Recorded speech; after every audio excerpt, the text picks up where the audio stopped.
नमस्कार, मी वृषाली आपले travel with Pawar family या मराठी यूट्यूब चॅनलवर मनापासून स्वागत करते। तर आज आपण चाललेलो आहोत सिंगापूरमधील सर्वात सुंदर अशा ईस्ट कोस्ट पार्कला फिरण्यासाठी। तर तुम्ही पण येत आहे ना? चला तर मग।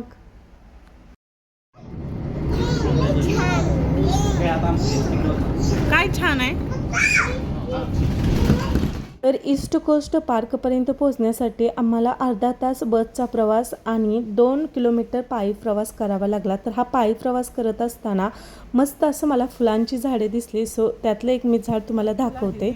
आणि या फुलाचं झाड हे अशा प्रकारचं आहे, पाहू शकता किती उंच झाड आहे हे।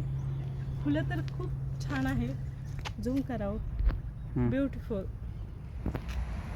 तर फायनली आपण ईस्ट कोस्ट पार्कमध्ये पोहोचलेलो आहोत आणि हे जे उंच झाडे पाहत आहात तर ती फुलांची झाडे आहेत आणि या फुलांच्या झाडाखाली मस्त असा फुलांचा सडा पडलेला आहे। हे पाहून खूप सुंदर आणि मनाला एकदम आनंद वाटला। तर इथे या पार्कमध्ये थोड्या वेळ फिरल्यानंतर ना आम्ही एक समोरच सुंदर असा ईस्ट कोस्ट बीच आहे, सो तिथे गेलो। तर तुम्हाला तिथला व्ह्यू दाखवते। तर पाहू शकता सनसेट व्हायला लागलेला आहे, त्यामुळे एकदम सुंदर बीच दिसत आहे। सो इथे साईडलाच टेंट आहेत आणि काही लोक इथे बार्बिक्यू करताना दिसत आहेत। सो मस्त असं समुद्राच्या किनाऱ्यावर थंडगार वारा आणि गरमागरम स्वतःच्या हाताने बनवून खाण्याचा एक वेगळाच आनंद असतो। सो इथे पाहू शकता किती मोठी पोते आहेत। तर इथे पण बसून समुद्राचा एक सुंदर व्ह्यू दिसतो। साईडला मोठमोठे शिप्स आहेत, जहाजे आहेत। तर आहे ना खरंच खूप सुंदर असा व्ह्यू। तर इथे पाहू शकता प्रत्येकजण आपापला विकेंड मस्त असं एन्जॉय करताना दिसत आहेत। कोणी आपल्या फॅमिलीसोबत कुटुंबासोबत मज्जा करताना दिसते, तर काहीजण इथे मस्त असं समुद्राच्या किनाऱ्यावर फुटबॉल खेळताना दिसत आहे। कोणी बार्बिक्यू बनवत आहे, तर मुले मस्त असे रेतीमध्ये खेळण्यात मग्न झालेले आहेत। तर या बीचवरून विमान अगदी जवळून दिसतं, कारण जवळच चांगी एअरपोर्ट आहे। सो त्यामुळे आणि आपण कितीही मोठे झालो, कितीही वेळा विमानामध्ये बसलो, तरी जमिनीवरून वरती विमान आल्यानंतरनं एक पाहण्याची वेगळीच मज्जा असते। सो खूप जवळून विमान दिसतं या बीचवरून। तर व्ह्यू तर एकदम परफेक्ट आहे आजचा हा सगळा। तर म्हटलं आता मस्तपैकी आपला इथे तंबू ठोकावा, म्हणजे इथे आम्ही घरून चटई आणलेली आहे। सो या बीचच्याच साईडला रेतीवरती मस्त अशी चटई अंथरून घेतली, त्यावरती पिण्यासाठी पाणी आणि घरून काही फ्रूट्स आणले होते ते ठेवले, जेणेकरून मुले खेळून थकल्यानंतर इथे पाणी वगैरे फ्रूट्स खातील। तर असा हा सुंदर बीच आहे। सो व्हिडिओ शेवटपर्यंत नक्की पहा। व्हिडिओच्या शेवटला मस्त असं खारुनी म्हातारीची गोष्ट सांगितलेली आहे।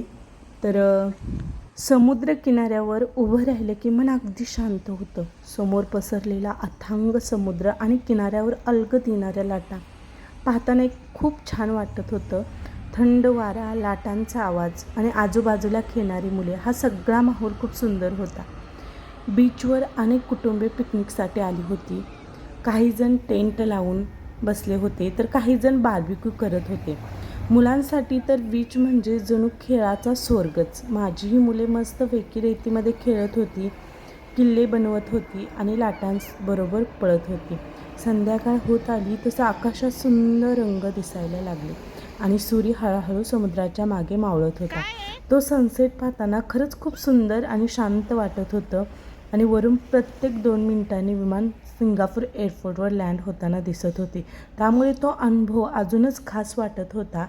तर मुले एवढी रमली होती खेळण्यात की त्यांना असं वेळेचं भानही नव्हतं। तर आम्ही फर्स्ट टाईम सिंगापूरच्या या बीचवरती खूप वेळ थांबलेलो आहे, तो तुम्हाला व्हिडिओच्या शेवटला कळेलच, कारण आम्ही ऑलमोस्ट 7:30 वाजेपर्यंत या बीचवरती 7:30 मे बी 8 वाजेपर्यंत या बीचवरती थांबलेलो। सो वेळ कसा गेला हे कळलंच नाही, एवढा सुंदर हा बीच आहे। तर आत्ता वेळ झालेली आहे घरून आलेली फ्रेश अशी फळे खाण्याची। तर मुलेही खेळून खूप थकलेली होती, सो म्हटलं फ्रूट्स खाऊन घ्यावेत। तर ऑलमोस्ट खूप वेळ झालेला आहे येऊन, तर मे बी 2 तास झाले असतील। तर आता आम्ही मस्त असं घरून आणलेले मोसंबी आणि ॲपल खातो. तर तुम्ही पण या खायला. आणि खरंच विकेंडला असं मस्त आरामदायी ठिकाणी जायला खूप छान वाटतं. एकदम रिलॅक्स फील होतं. आणि हा तर बीच खरंच जे कोणी सिंगापूरमध्ये आहात त्यांनी नक्की या ईस्ट कोस्ट बीचवरती या. खूप आरामदायी रिलॅक्सेबल हा बीच आहे. सो चला आता आम्ही हे खाऊन घेतो. जगण्याची आशा जगण्याची आशा ह्या मनाची भाषा जगण्याची भाषा तू न ऐकता ना बोलता ना बोलता समजून घेना समजून घेना स्वप्नांचे रंग. बर कुणाची सांगते? लांडग्याची. बर सांगा. चालली होती तिच्या गावाला हा मग फिरायला हा म्हणला म्हातारे खाऊ काय ग नको रे बाबा तिच्या गावाला जाते तू साखर खाते मग तिथं पुढे चालली वाघ म्हणला म्हातारे खाऊ काय ग नको रे बाबा तिच्या गावाला जाते तू साखर खाते मग मला खा बाबा खाऊ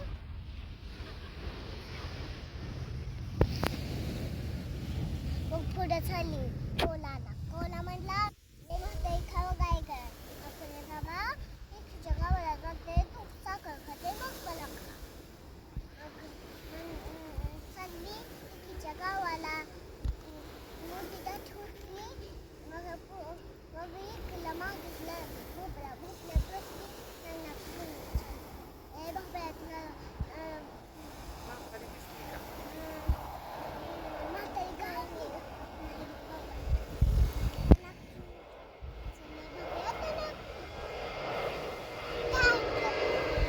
पुढे लांडगा आला.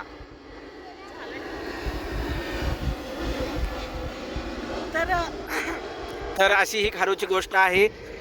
तुम्हाला आवडली असल्यास नक्कीच लाईक करा, शेअर करा, सबस्क्राईब करा. तर अशा प्रकारे खारुनी सांगितलेली म्हातारीची गोष्ट तुम्हाला आवडली असेल तर कमेंट करून सांगा. आणि आजचा हा ईस्ट कोस्ट पार्कचा व्हिडिओ तुम्हाला आवडला असेल तर लाईक करा, व्हिडिओला जास्तीत जास्त शेअर करा. भेटूया लवकरच अशाच नवनवीन व्हिडिओसोबत. Bye bye.